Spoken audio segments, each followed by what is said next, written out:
What's the craziest thing that happened when you turned 18? A woman cornered me in the school parking lot and said, "I'll give you $40,000 to come home with me." I froze. "Who are you?" "I'm your birth mom, and I want to reclaim you." My brain short-circuited. I'd been dreaming of this day ever since I was a child, and never expected it to start with a bribery.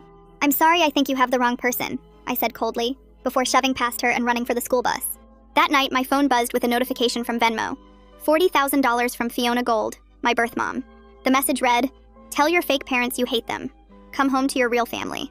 I stared at the huge number. It was the exact amount I needed for college. That's when my phone rang with a call from an unknown number. I didn't answer until that same number sent me a text minutes later. "Rose, they bought you from me when I was 15, but in 3 months you turn 18. You can choose to be with me. I don't understand what you want. I want my daughter back." "Why now?" "Because you have 7 siblings, all in foster care. They ask about their big sister every day." My stomach dropped. "But if you come back, if you help me prove I can maintain a family unit, I can get them back." I hung up. At home, Mom was in the kitchen making my favorite lasagna. "How was school, sweetie?" I almost told her everything, until Dad walked in, exhausted from his second job, and kissed my forehead. "Got some good overtime this month. NYU's looking more possible every day." The next morning at breakfast, I broke down. "Mom, Dad, I need to tell you something." I showed them everything. Mom's coffee mug slipped from her hand, shattering on the floor. "Oh gosh, not again." "Again?" Dad pulled out a filing cabinet from the hall closet. Inside were folders filled with legal documents and restraining orders against Fiona.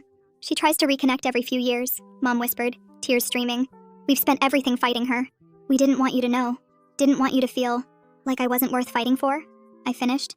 "Like you were being fought over," Dad corrected. My phone buzzed with another Venmo notification. $1,700 with the message, "$100 for every year your parents stole." When I didn't respond, she followed up with, "Your real siblings need you. They cry for you. Be the sister they deserve." I screenshotted everything. That week, Fiona escalated.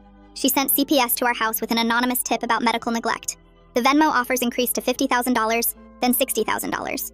That's when I realized what I had to do. I called Fiona back the next day. "I've been thinking about your offer." Her voice brightened immediately. "You have? The money. It would change everything. And those kids, my siblings, they deserve better than foster care." She laughed, relief flooding through the phone. I met Fiona at a coffee shop the next day where she coached me through fake tears. "Remember, you need to say they made you feel like a burden after the cancer you beat. That they threw the medical bills in your face. They would never. That's not the point. The judge needs to hear it." She introduced me to 3 witnesses she'd paid, including my dad's estranged brother who'd agreed to testify for $10,000. "He's going to say he saw them lock you in your room," Fiona explained casually. "And this woman will say she heard your mom call you ungrateful at the grocery store. Once I have you, all my other kids follow. That's 8 kids, Rose. Maximum government support, tax benefits, and the survivor benefits from your biological father's death." My blood went cold.